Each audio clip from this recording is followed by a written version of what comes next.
जय राधा रमण हरि बोल, जय राधा रमण हरि बोल। आज राधे गोविंद का जाप करते करते राजा परीक्षित कहते हैं सुखदेव जी महाराज से, प्रभु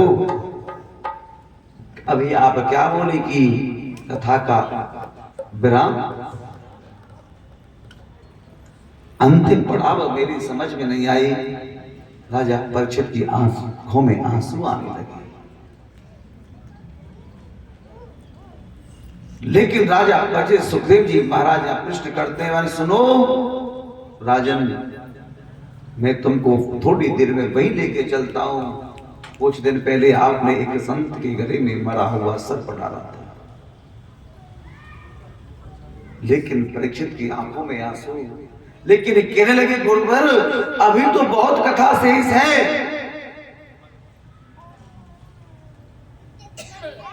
सुखदेव जी कहने लगे मैं लेके चलता हूं आपको वहीं। कल जी हमने कथा को विराम कहां दिया था? कहां दिया था? किसकी? उसके बाद में किसकी हुई थी? बोलिए द्वारकाधीश भगवान। आज मेरे गोविंद की शादी को देख करके सभी खुश होने लगे। कुंडल प्रवासियों ने जुगल छवि के दर्शन करके बड़े उल्लास और खुशी मनाने लगे। लेकिन आचार्य सुखदेव जी कहते हैं, राजन कामास्तु देवांसो दग्धं प्रागरुद्मुन्यतः देहोपपत्तय भूयस्तमेव प्रतन्तया। एक बात मैं आपसे बोलूं राजन,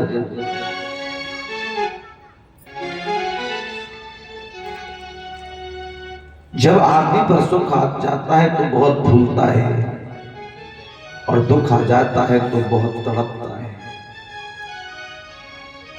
लेकिन मेरे गोविंद ये कहते हैं कि जो व्यक्ति संसार में इतना चढ़ता है ना साहब, उनके दुश्मन नहीं पैदा हो जाते हैं, उनके शत्रु भी पैदा हो जाते हैं। क्यों? किसी कारण झगड़ा हुआ इसलिए नहीं, इसलिए कि तुम अच्छे से क्यों रहते हो, तुम भगवान की पूजा क्यों करते हो, तुम राधे राधे क्यों बोलते हो, तुम ज्यादा करके वृंदावन बिहारी क्यों जाते हो, तुम ज्यादा करके अच्छे लोगों के पास क्यों गए। इसलिए नहीं बनते दुश्मन कि हमारे आपसे कोई झगड़ा हुआ हो।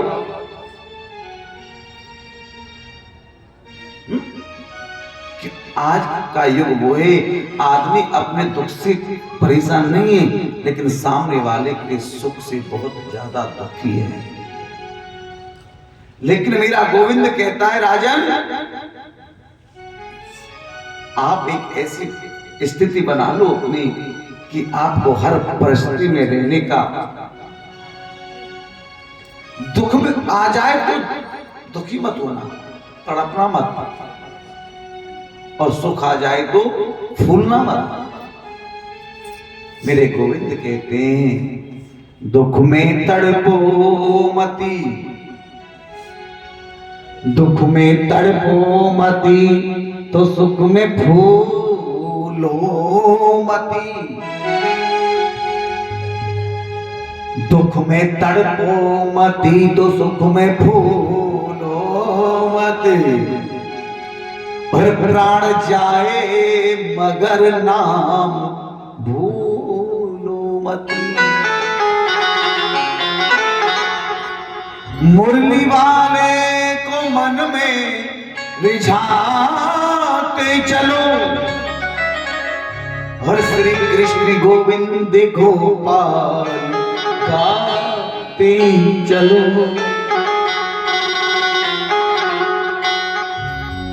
हम कैसे हो गए? अगर थोड़ा सा भगवान तुमको हल्का सा दंड दे दे तो महाराज ऐसे हो जाते हैं, बिल्कुल मौन, बोलना ही नहीं चाहते, बोलना जानते ही नहीं महाराज। और थोड़ा सा सुख आ जाए तो फिर तो किसी से फिर वैसे बोलना नहीं चाहते, छोटे मोटे लोगों से। लेकिन नहीं, भगवान कहता है ऐसा नहीं राजन, ऐसा तुमको नहीं करना चाहिए। प्रत्येक परिस्थिति में एक के जैसा रहने की आदत डालो। आज रुक्मिणी जी ने पहले पुत्र को जन्म दिया है और उसका नाम है प्रद्युम्न। क्या नाम है जी? क्या नाम है? अगली कथा में महाराज जी पूछेंगे मंदिर में जब कथा होगी, तुम जाओगे ना, और जरूर जाना। मैं तो यहां तक कहता हूं, सुनो, जहां जहां भागवत हो, यहां जहां सत्संग हो, हर जगह जाओ। जो चीज तुमको यहां नहीं मिल पाई वो तुमको वहां प्राप्त हो जाएगी। जो वहां नहीं मिल पाई, कहीं आगे कहीं कथा भागवत हो, वहां जरूर जाना होगा। भागवत रसमालयम, ऐसा नहीं साहब, अरे अभी तो यहां हुई थी, फिर माँ अरे ये काका सुने नहीं, जब तक जियो जब तक जियो। देखो इसमें क्या बोला कि पेबतम भागवत रसमालयम, खबतम नहीं बोला, पेबतम। राजन पियो कब तक? जब तक जियो, जब तक। राजन क्या नाम है? प्रद्युम्न। ललायक पर्दा बांध दो, पर्दा बांध दो। प्रद्युम्न है, लेकिन भगवान की शत्रुओं की कमी नहीं है। एक सम्रासुर नाम का असुर आया और प्रसूत का गृह से एक बालक को उठा करके ले गया और जाकर के उसे समुद्र में फेंक दिया। समुद्र में फेंक दिया। उस बालक को मछली निकल गई। मछुआरे ने मछली पकड़कर सम्रासुर के घर भेज दिया और सम्रासुर के यहाँ भोजन बनाने का कार्य करती है कौन? विद्यावती। विद्यावती के आकर के वो बच्चा दे दिया तो विद्यावती के कान में आकर के संत नारद ने कहा, सुनो ये और कोई नहीं है तुम्हारी गोद में है। कौन है? तुम्हारा पति है काम। जब शिवती शरण अनोघारा और जल कर राख भयउ जल छारा, और कोई नहीं है। भगवान ने उनको बता दिया। राजन आज कहने लगी नारद जी, आज तुम्हें तुम्हारा पति मिल गया है। प्रद्युम्न जी बड़े होकर के सम्रासुर का वध करके पत्नी को लेकर के श्री द्वारकाधीश आए द्वारका में। जब तक भगवान श्री द्वारकाधीश कृष्ण की 16,107 विवाह और हो चुके। भगवान का रुक्मिणी के साथ में विवाह हुआ। जामवंत की पुत्री जामवती के साथ में विवाह हुआ। मित्रविंदा के साथ में विवाह हुआ। कालिंदी के साथ में। कालिंदी माने कौन? जमुना जी। आज कालिंदी जमुना किनारे बैठी है और भगवान रथ में बैठे हैं। अर्जुन रथ चला रहे। तो पूछा अर्जुन ने, देवी तुम कौन हो, क्या कर रही हो? तो कालिंदी ने कहा, मेरा नाम कालिंदी है, जमुना है। तो यहाँ क्यों बैठी? तपस्या कर रही हूँ। किस लिए? कि भगवान विष्णु को अपने पति के रूप में। तो फिर देर काय बात की? देर काय बात की? ये बैठे मेरे साथ रथ में। घोड़ा धाए का धाए गई। हाँ कौन? ये बैठे ना, और दोनों का हाथ में हाथ लिया और मंत्र पढ़ के उसका व्यवहार करा दिया। नागजीति के साथ में विवाह हुआ। राजन सत्यभामा के साथ में मेरे गोविंद का विवाह हुआ। लेकिन बड़ी अच्छी बात तो ये है महाराज, भद्रा के साथ में विवाह हुआ और ये मेरे गोविंद के 8 विवाह हुए। लेकिन अब रह गए 16,100। एक बहुत बड़ा राक्षस है जिसका नाम है भौमासुर, जो भूमि से उत्पन्न हुआ। उन्होंने अपने मन में यह संकल्प ले लिया कि मैं 16,108 विवाह करूंगा,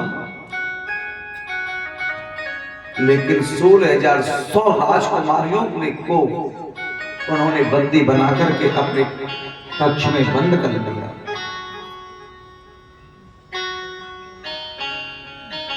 लेकिन यही सूचना मेरे गोविंद के पास में पहुंची, ये संदेश मेरे कन्हैया को मिला, तो मेरे कन्हैया की आंखों में आंसू आ गए। कहने लगे क्या बात है,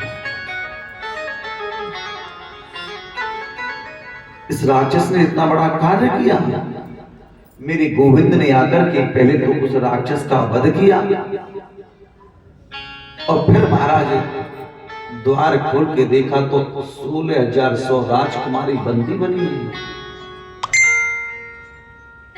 तो जैसी राजकुमारियों को मेरे कन्हैया ने देखा तो उनकी आंखों में आंसू आ गए, आंसू आ गए।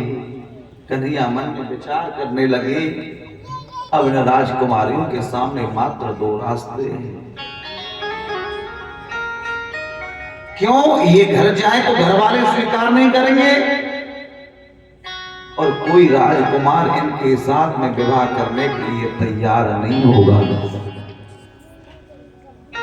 अब क्या करें, या तो जिस आत्महत्या करके अपने प्राणों को त्याग दे और या फिर गलत रास्ते पर उतर जाए। इन बातों को सोचते हुए मेरी कन्हैया की आंखों में आंसू आए।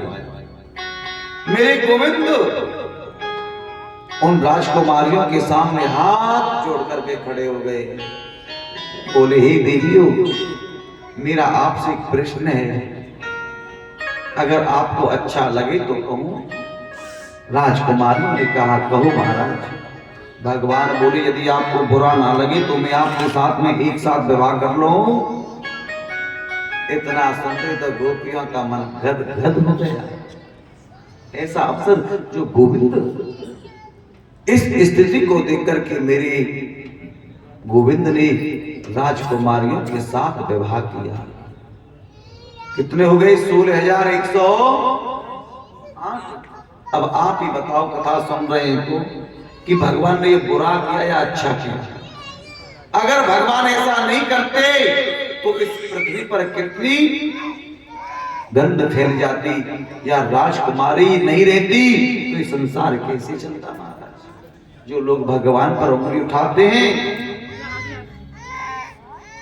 बोलिए द्वारकाधीश भगवान की जय, बोलिए गोविंदा भगवान की जय। आज मेरे गोविंद अपने परिवार में रहते हैं, बड़ा आनंद है, बड़े खुश हैं। लेकिन एक दिन मेरी कन्हैया ने मन में विचार किया कि मैंने सब थोड़ी थोड़ी बातों पर सब गुस्सा हो जाते हैं। जो जामवंत वो तो बार बार में गुस्सा हो जाती है। जामवंत की पुत्री है ना जामवती, वो भगवान से बार बार में मुंह फुला लेती है। क्यों फुला लेती है? जो जामवती के पिता जामवंत थे ना, उन्होंने एक मणि दी थी जो 7 बार सोना रोज निकलती थी। जो बेटी जो बहू दहेज लेके आती हो जी, फिर तो वो थोड़ा सा टक्का तो दिखाए दहेज वाली बहू। लेकिन रुक्मणी के चेहरे पर आज तक किसी ने क्रोध ही नहीं देखा। मंत्री से लेकर सैनिक तक, सैनिक से लेकर भगवान तक किसी ने नहीं देखा। आज मेरे गोविंद के मन में आया कि देखूं तो सही कि रुक्मणी का चेहरा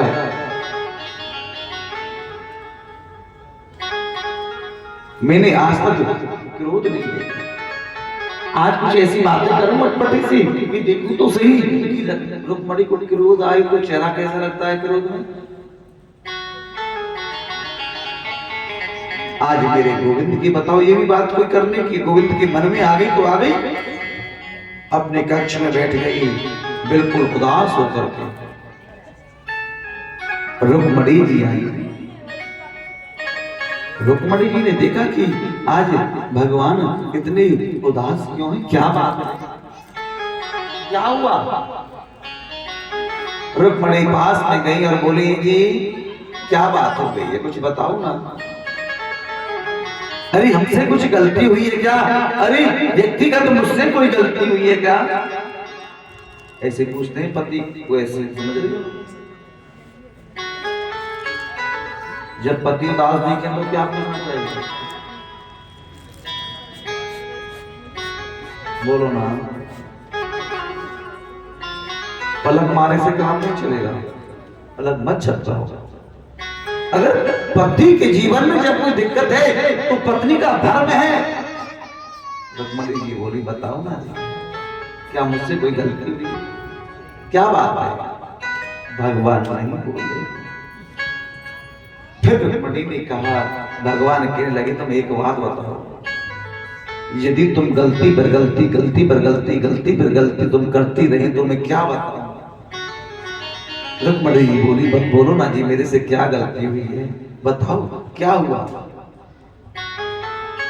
भगवान बोली बताओ तुम्हारी गलती, तुम एक बात बताओ, तुमने हमारे साथ में विवाह किया तो तुमको क्या मिला, क्या मिला विवाह करने से। अरे तुमको शिशुपाल चाहता था, हैं? तुम्हारे भाई रुक्मी मेरे से बनती नहीं। तुम कहोगे कि मैं विवाह तो नहीं करती, लेकिन मैंने इसलिए कर लिया कि तुम राजा हो। यहां भी गलती है, मैं राजा कभी बना नहीं। तेरा भैया मुझसे शत्रुता करता है, बैर करता है, और सबके डर के कारण मैं कहां रहता हूं, समुद्र की शरण में जाकर के। बोलो ना, तुम कहोगे जी मैं विवाह तो नहीं करती, लेकिन मैंने सुना कि तुम नंद बाबा के पुत्रो नंद नंदन हो, यहां भी गलती हो गई। अरे कोई कहता है मुझे नंद नंदन यशोदा नंदन, और कोई कहता है मुझे देव की नंदन, कोई कहता है वसुदेव नंदन। अब आप ही मुझे एक बात बता दो, जिसकी माँ और जिसके बाप का पता ना हो तो क्या मानोगे। अरे किसी ने मुझे जन्म दिया और किसी ने मुझे पाला। तुम कहोगे जी मैं विवाह तो नहीं करती, लेकिन मैंने इसलिए कर लिया कि तुम सुंदर हो। यहां भी सब गड़बड़ हो गई। मैं सुंदर नहीं हूं, मैं जन्म से काला हूं, और काली रात्रि में, मैंने अंधेरी रात्रि में, कृष्ण पक्ष में रात्रि के 12 बजे जन्म लिया ना, तो मैं और काला, उससे भी ज्यादा काला। जब मैंने जमुना जी में जाकर के कालिया नाग का मंथन किया, और ज्यादा काला, सुंदर हूं मैं। बोलो क्या क्या मिला तुमको मेरे साथ विवाह करके।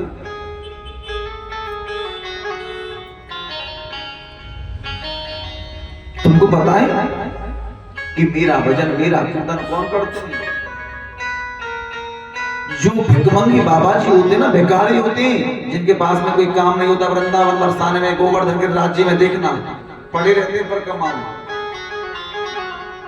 कंबल होता है उसको बिछा करके वहीं सो जाते हैं।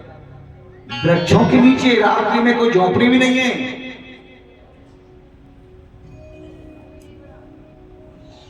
जो भिकमंगी बाबा जी होते हैं ना, उनके पास में कोई काम नहीं रहता, वो मेरा चिंतन करते हैं। बोलो तुमको क्या मिला। इतनी बातें करने पर भी रुक्मणी के चेहरे पर क्रोध नहीं आया साहब।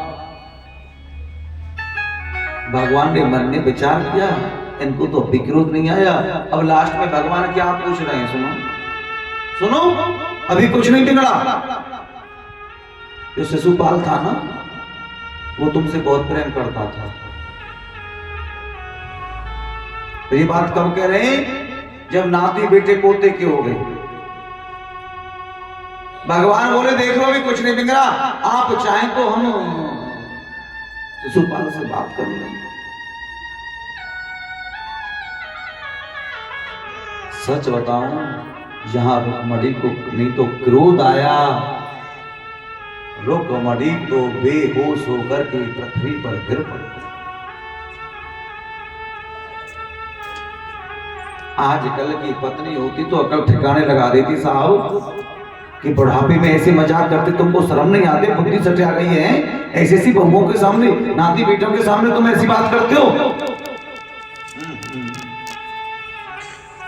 रुक्मणी गिर पड़ी। मेरे गोविंद ने चतुर्भुज रूप धारण किया, रुक्मणी को उठाया, एक हाथ से पंखा से हवा कर रहे, एक हाथ से पसीना पोंछ रहे। रुक्मणी से ये बोली, देवी सुनो, मेरा मन था कि मैंने आपके चेहरे पर कभी क्रोध नहीं देखा, तो आज मेरा मन हुआ कि देखूं तो सही रुक्मणी का चेहरा क्रोध में कैसा लगता है, इसलिए मैंने तुमको पूछ लिया। लेकिन सुनो, फिर भी रुक्मणी क्या बोली? बिल्कुल सच कहा आपने। आपने क्या बोला पहले कृष्ण? कि मेरा कोई घर नहीं है, मुझे गद्दी मिली नहीं, राजा में बना नहीं, सबके डर के कारण कहां रहता हूं? समुद्र के स्तर में। प्रभु मुझे एक बात बताओ, अगर यहां गाय गोबर कर जाए और कुत्ता लेटरिन कर जाए, आप बैठ जाओगे? बोलो ना जी, बोलो ना। तो रुक्मणी ने कहा, प्रभु जिस हृदय में कपट होता है, काम होता है, क्रोध होता है, आप वहां नहीं बैठ रह सकते। कहां रहते हैं? निर्मल मन जन सो मोहि पावा। मुझे निर्मल मन और मोहि कपट छल छिद्र ना पावा। यहां ये राग द्वेष ईर्ष्या भरी हुई हो, वहां पर रख सकते हो। और दूसरा प्रश्न तुमने बोला कि मैं जन्म से काला हूं, सुंदर नहीं हूं। सुनो, एक बात बताओ, तुम काले होकर के इतना कमाल करते हो, तो गोरे होते तो क्या करते? यदि नंद लाला तुम होते ललित, तो गले कट जाते करुणन के। ये तो अच्छा हुआ तुम लाली नहीं बने, तुम लाला हो गए। अगर तुम लाला की जगह पे लाली होते तो, और क्या बोले कि मेरा भजन कीर्तन कौन करता है? जो भिकमंगे बाबा जी होते, कोई काम नहीं रहता। रुक्मणी ने कहा, अगर कोई मेरे से पूछे कि सबसे बड़ा धनी कौन है संसार में, 10 फ्लैट वाला, 10 बंगले वाला, 20 गाड़ी वाला, करोड़पति, अरबपति, खरबपति, रुक्मणी ने कहा वो मेरी नजर में धनवान नहीं है। तो सबसे बड़ा धनी कौन है? अरे कबीरा, सब जग निर्धना और धनवंता नहीं कोई, और धनवंता सो जानियो, या को राम नाम धन हो, या को राम नाम धन हो। सबसे बड़ा धनी कौन है? जिसके पास में गोविंद नाम का धन है। नहीं कोई चोरी का डर, नहीं कोई कमाने का डर। आहार मौज फकीरा की, जो बाबा जी संत होते हैं तो आहार मौज फकीरा की। कभी तो खाए चना मसाला, कभी ये गली अहिरा की, आहार मौज फकीरा की। मिल जाए तो बहुत अच्छा, नहीं तो भजन चल रहा है। कभी तो ओढ़े साल दुसाला,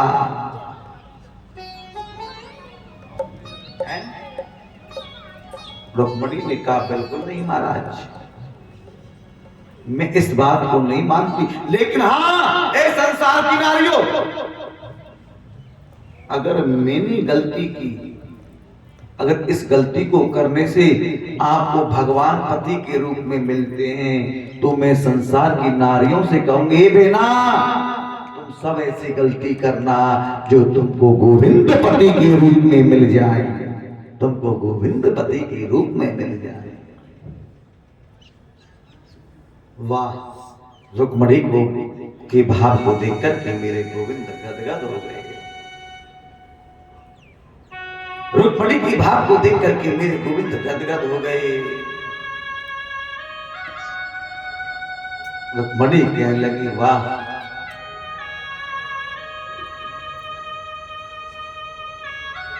तेरी मंद मंद मुस्कनिया पे बलहार प्यारी जो। कन्या, आंख बंद करो और सच बताऊं, मैं यही से आपका मन है ना, देखो तो सही, यदि सच बताना झूठ नहीं, कि मैं देखूं तो सही कि 7 दिन के अंदर कि तुम्हारे अंदर कितनी भक्ति आई है। अगर आपने आंख बंद करके बोला और ध्यान से गाया, सच्ची बता रहा हूं तुमको गोविंद के यही दर्शन हो जाएंगे। तेरी मंद मंद मुस्कनिया पे बलिहार सामुरे, बलिहार सामुरे। तेरी मंद मंद मुस्कनिया पे, तेरी बड़ा मीठा मीठा मंद मुस्कनिया पे बलिहार प्यारे जो, बलिहार प्यारे जो।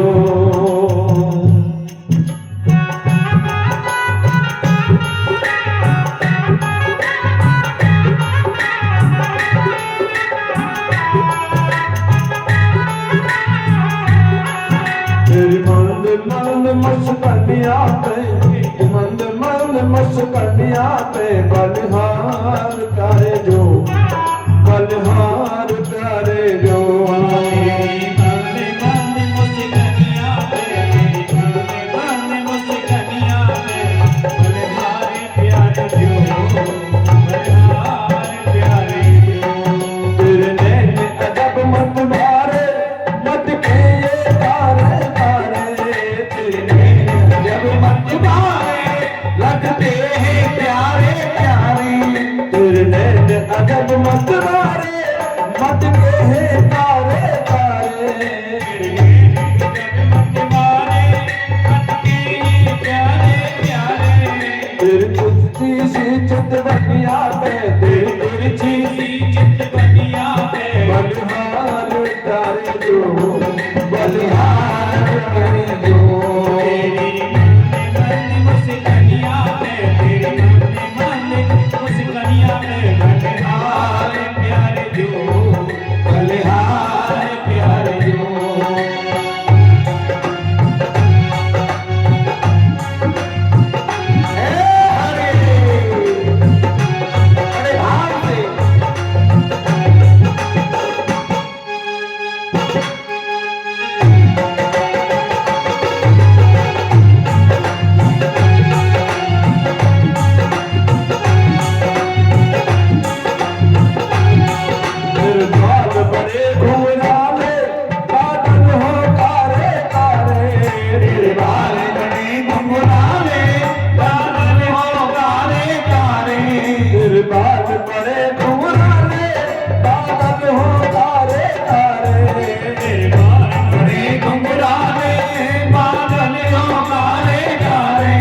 तेरी मोर मुकुट लटकनिया पे, तेरी मोर मुकुट, तेरी मोर मुकुट लटकनिया पे बलिहार प्यारे जो, बलिहार प्यारे जो।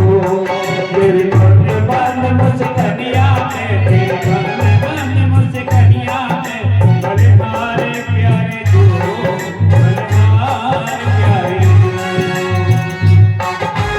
क्या हो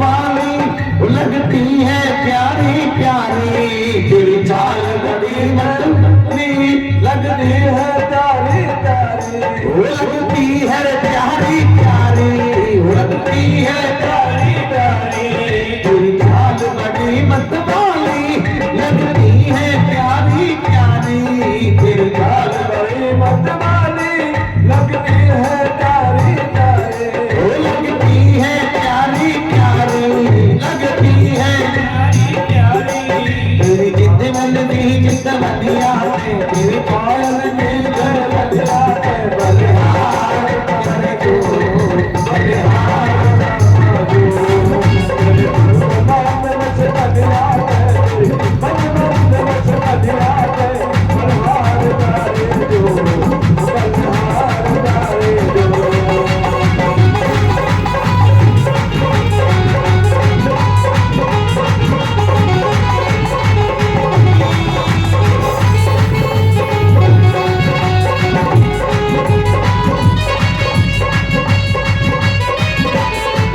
तेरे संग में राधा प्यारी लगती है सबसे प्यारी, तेरे संग में राधा प्यारी लगती है सबसे प्यारी, तेरे संग में राधा प्यारी लगती है सबसे प्यारी, लगती है सबसे प्यारी, लगती है सबसे प्यारी, तेरे संग में राधा प्यारी लगती है सबसे प्यारी, लगती है सबसे प्यारे, लगती है सबसे प्यारे। इस युगल चरण पे जाओ, इस युगल चरण पे जाओ, बलिहार जाने दो, बलिहार जाने दो, तेरी मन मुझे कन्या में, तेरी मन मुझे कन्या में, बलिहार प्यारे जो, बलिहार प्यारे जो, तेरी मन मुझे कन्या में, तेरी मन मुझे कन्या में, बलिहार जाने दो, बलिहार श्यामा जो, बलिहार प्यारे जो, बलिहार श्यामा जो, बलिहार श्यामा जो, बलिहार प्यारे जो, बलिहार श्यामा जो, बलिहार श्यामा जो। रुक्मणी ने बोल दिया, क्या कहते हो महाराज? मुझे दुनिया की कोई धन दौलत नहीं चाहिए, आज मेरे गोविंद गद गद हो गए। अब मेरा मन है मैं आपको एक सुंदर कथा में लेके चलूं। अब यहाँ से कथा मोड़ बदल रही है, किधर को? सुदामा चरित्र की ओर चल रही है। और मेरा एक भाव है, यदि आपका भाव और बन जाए कि बीच कथा में कोई उठेगा नहीं, बोलेगा नहीं, जिसको चलना है वो खड़े हो जाए और जिसको बोलना है 2 मिनट के लिए रेस्ट दे दो, लेकिन बीच कथा में कोई अड़चन नहीं डालेगा। जिसे बातें करनी है वो जल्दी कर ले, कमरे सास पड़ोस में देख ले, कोई आई है ना आई, हाँ देख ले, पीछे देख ले जल्दी मुड़ के, फिर मैं कथा में चल गया, फिर नहीं बैठने दूंगा तुम। हाँ कोई आए हो तो नहीं चली जाए जल्दी। कथा की चिंता नहीं है, इससे उनकी चिंता है जो आएंगे जाएंगे। एक बार प्रेम से बोलो, कथा चालू कर दूं? कोई आए तो ना जागी तो ना उठ के बीच में थे। हाँ या बात देख ली पहले। राजन सुदामा चरित्र कथा ध्यान से। सतीश बाबू मेरी इच्छा है कि आज तुम भी सुन लो, कोई दिक्कत नहीं। सुदामा चरित्र। लोग कहते हैं कि सुदामा जी दरिद्र थे, लेकिन मेरे गुरुदेव ने कहा सुदामा दरिद्र? दरिद्र किसे कहते हैं? दरिद्र अपने धन को छोड़ करके और सामने वाले के धन को हड़पने की सोची, उससे बड़ा दरिद्र कोई नहीं है। सुदामा जी दरिद्र नहीं थे। किसने बोला? लोग कहते हैं कि सुदामा जी ने भिक्षा मांगी, अरे तेरा भला हो जाए। अरे उपदेश देने वालों, पहले अपने आप को संभाल लो, सामने वाले का क्या भला कर पाओगे। सुदामा जी ने कभी भीख नहीं मांगा। भागवत में वर्णन है। महाराज जी आपका कैसे क्या मानना है, आप बता में जाते हो। सुदामा ने भीख मांगी? सुदामा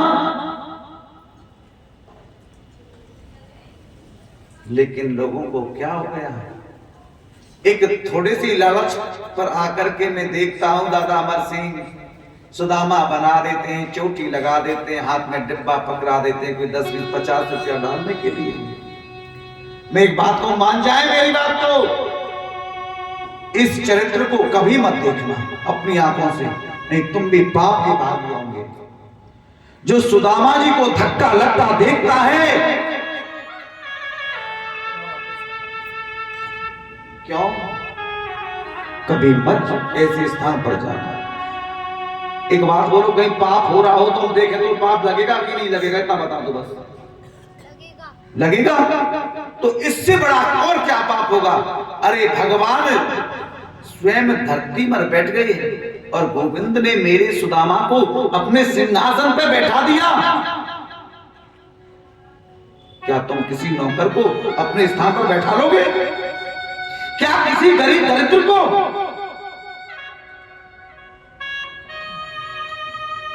रुक्मणी जितनी देर में जल लेके आई, उतनी देर में मेरे गोविंद ने सुदामा के चरणों को अपने आंसुओं से धो दिया।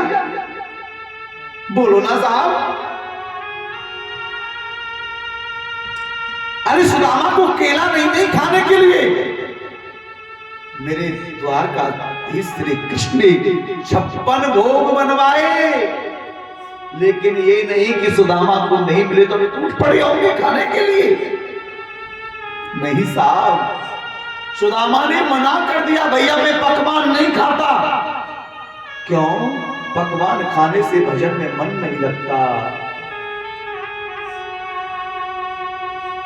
कोशिश ये करना कहीं जाए तो कहो भैया सुनो और कथा कोई भी कर लो, लेकिन सुदामा जी की झांकी मर्जी आपकी है, चलो कोई नहीं, मुझे तो यहाँ से आज रात्रि का कथा का ब्राह्मण में जाएगी, कल हम निकल पड़ेंगे यहाँ से, मर्जी आपकी है।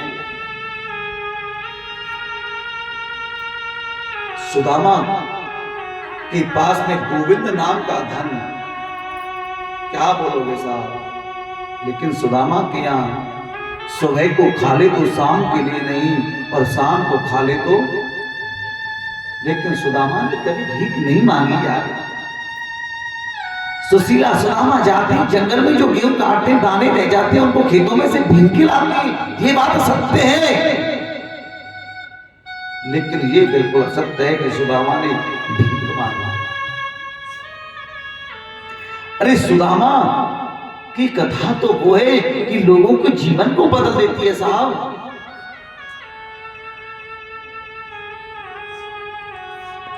आज सुदामा और कृष्ण की मित्रता कैसे थी।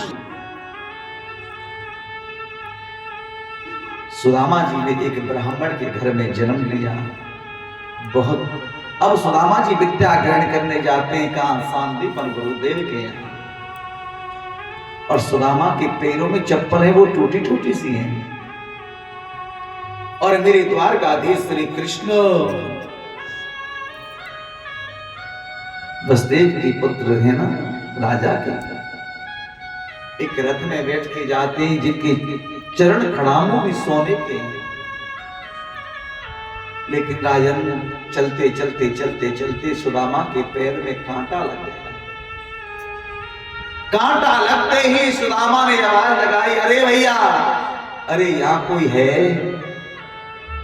अरे मेरे पैर में कांटो लग गए होए, अगर मेरी काऊ को आवाज सुन रही होए, कोई आके मेरी रक्षा करे। लेकिन जब कोई नहीं सुनता, उसी पैर को मेरा गोविंद सुनता है, मेरा गोपाल सुनता है।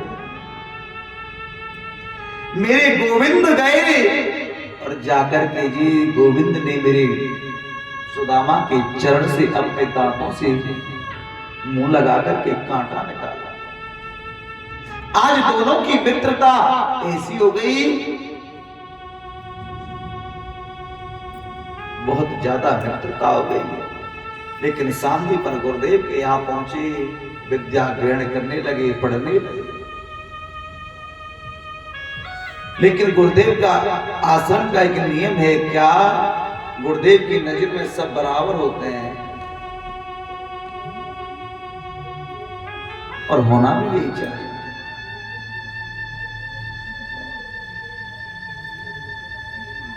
नियम क्या है कि जो भी विद्यार्थी गुरुदेव का दिया हुआ पाठ याद करके नहीं सुनाता तो उसे गुरुदेव जंगल में भेज दें सूखी सूखी लकड़ी लेने के लिए।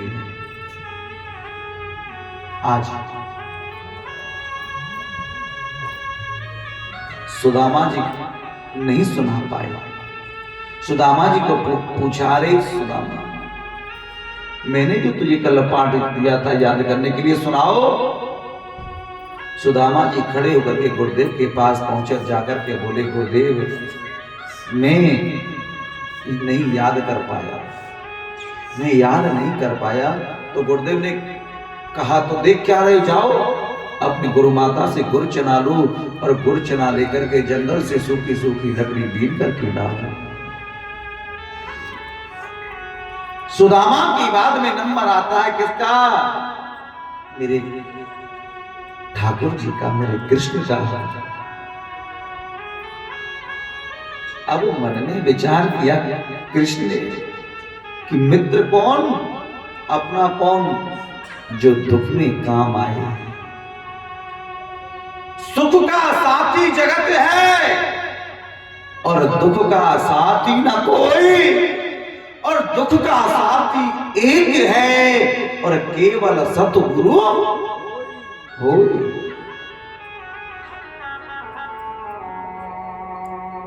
कृष्ण ने कहा, मैंने सुना तो मेरा मित्र सुदामा क्या कहेगा कि ये मेरा कैसा मित्र है। नहीं, धीरज धर्म मित्र और नारी। क्या बोले? धीरज धर्म मित्र और नारी, और आफत काल परख ये चारी। कृष्ण से गुरुदेव ने कहा, सुनाओ पाठ। गुरुदेव ने कहा, सुनाओ पाठ। भगवान ने कहा, गुरुदेव कैसी बातें करते हो, 4 वेद 6 शास्त्र, 4 वेद 6 शास्त्र कंठस्थ होए, और कहूं तो होए रस भंग, और मैं अपनो पाठ भुलाए के, और जाम सुदामा के संग। गुरुदेव 4 वेद 6 शास्त्र मुझे कंठस्थ हैं, लेकिन नहीं। भगवान ने गुरुदेव से बोल दिया, गुरुदेव मैं याद नहीं कर पाया। भगवान ने बोल दिया नहीं कर पाया। गुरुदेव ने कहा, तो सुनो, जाओ दोनों जने सूखी सूखी लकड़ी बीन करके लाओ। गुरु माता से चना लिए चल दिए। ठंडी ठंडी हवा लगती है। जाकर के सुदामा ने कृष्ण से कहा, भैया मुझ पर तो ये लकड़ी तोड़ी नहीं जाएंगी, मैं कैसे चढ़ूं वृक्ष पे? कन्हैया बोले, ये ब्राह्मण की बच्चा को काम थोड़ी है, तू नीचे से दे दिया, मैं ऊपर से तोड़ तोड़ के दूंगा। मेरे गोविंद चढ़ गए और ऊपर से तोड़ तोड़ करके दे रहे हैं। नीचे से सुदामा बीन रहे हैं। और यही छोटी सी गलती किससे होती है? सुदामा से। कन्हैया ने कहा, सुदामा लकड़ियां है जाए ना तो मुझे बता दीजिए, मुझे बता दीजिए। लेकिन यहां सुदामा को भूख लग जाती है।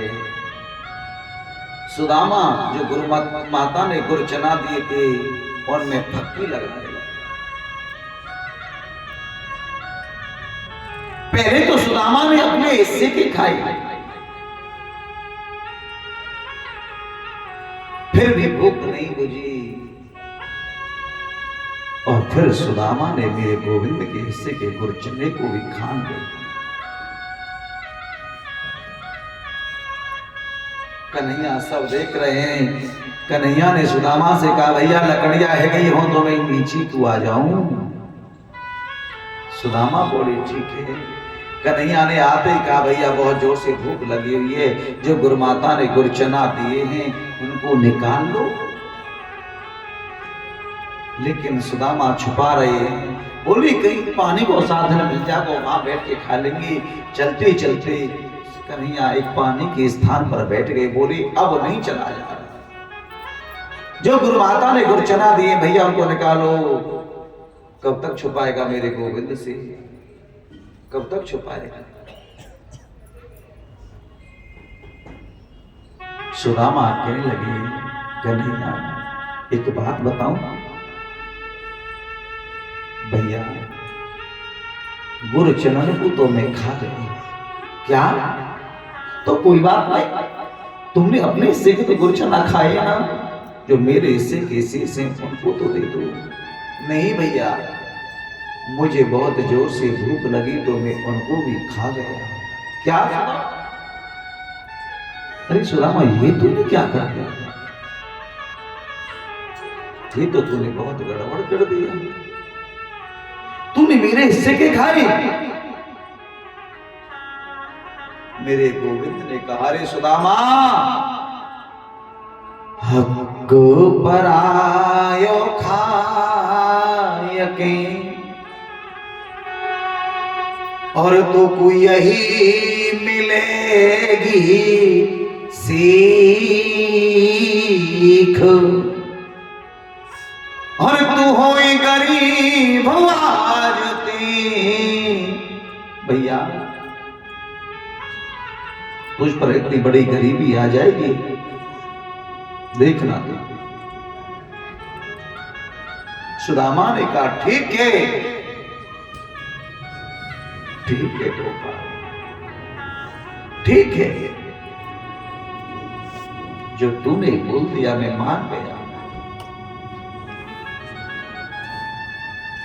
सुदामा रोने लगे, भैया मैं गरीब हो जाऊं, मुझे घर घर मांगने पर भिक्षा ना मिले, लेकिन मैं एक आपसे निवेदन करता हूं हाथ जोड़ करके, कन्हैया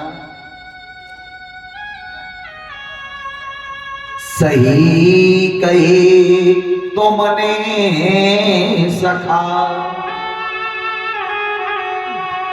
और मैं जाऊं कंगाल,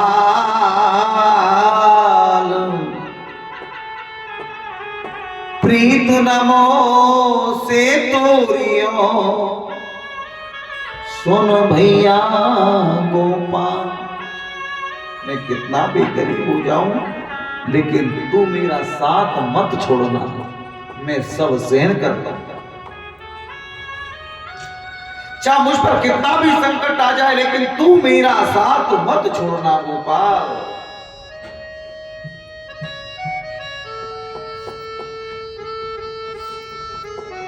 आज दोनों हंसते हुए गए, रोते हुए गुरुदेव के पास आए। गुरुदेव ने पूछा, यहां से तो तुम दोनों हंसते हुए गए थे, क्या हुआ? मेरी समझ में नहीं आया, क्या बात है? कन्हैया कहे सुदामा को पूछ लो, सुदामा कहे कृष्ण को पूछ लो। कृष्ण ने कहा, गुरुदेव मैं बताता हूं, सुदामा मेरे हिस्से के गुरचरण को खा गया, तो कोई बात नहीं।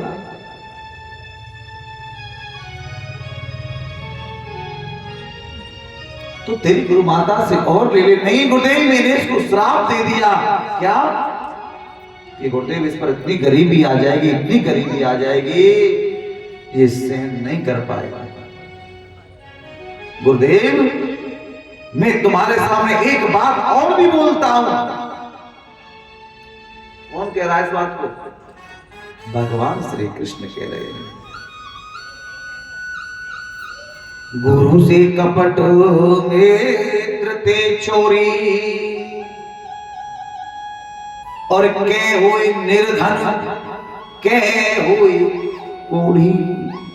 एक बात बोलूंगा, कभी भी अपने गुरु से कपट मत करना,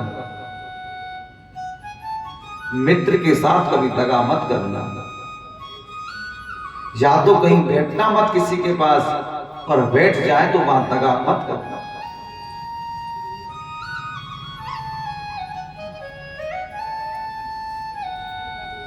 भगवान ने कहा, गुरुदेव मैंने बोल दिया। गुरुदेव ने कहा, ये फैसला तूने अपने आप में कर लिया? गुरुदेव डांटने लगे तो हाथ जोड़ करके कन्हैया ने कहा, गुरुदेव मैं तुम्हारे सामने एक वचन और भी देता हूं, जब इस पर ज्यादा गरीबी आए तो ये मेरी द्वारकापुरी आ जाएगा, उसी वक्त इसकी गरीबी दूर भी हो जाएगी। आज सांदीपन की गुरु के पुत्रों को, मरे हुओं को गुरु दक्षिणा में वापस दिया है मेरे गोविंद ने लाके। चल दिए दोनों, कृष्ण और सुदामा। और अब कहां जाते हैं?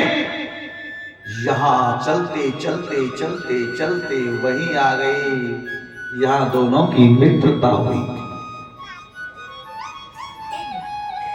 भगवान श्री कृष्ण ने सुदामा से कहा, रे सुदामा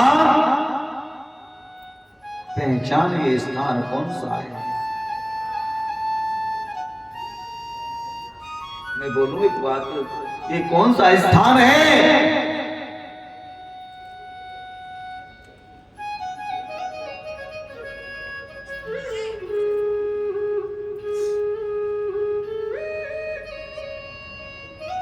सुदामा बोले, ये वही स्थान है रे कृष्ण, यहां तेरी और मेरी मित्रता हो। कन्हैया बोले, देख ले गौर से, आज हम उसी मोड़ पर आ गए हैं कि अब मेरा तेरा यहां से अलग अलग रास्ता हो जाएगा। सुदामा रोने लगे, नहीं भैया ऐसा नहीं, मैं हर चीज सहन कर लूंगा, लेकिन तुझसे दूर होकर मैं नहीं, तेरी जुदाई को मैं सहन नहीं कर पाऊंगा, ऐसा मत कर। मेरे सुदामा ने जैसे पलक झपके, सो ही मेरे गोविंद सुदामा को छोड़कर के चले गए। सुदामा रोने लगे, बिलखने लगे, कहने लगे, वारे कृष्ण वाह, अरे तुझे बिगाड़नी थी तो तूने क्यों बनाई? जब तुझे दुख देना था तो तूने मुझे सुख के सपने क्यों दिखाए?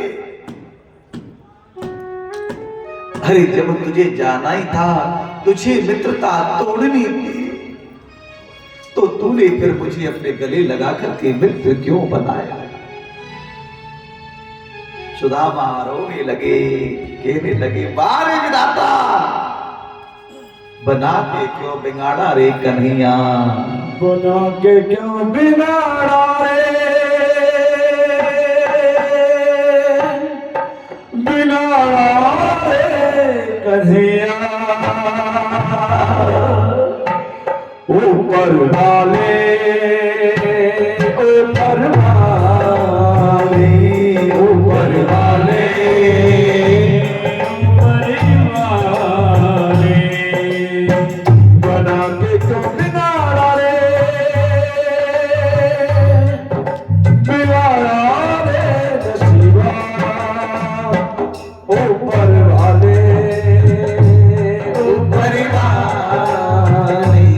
ऊपर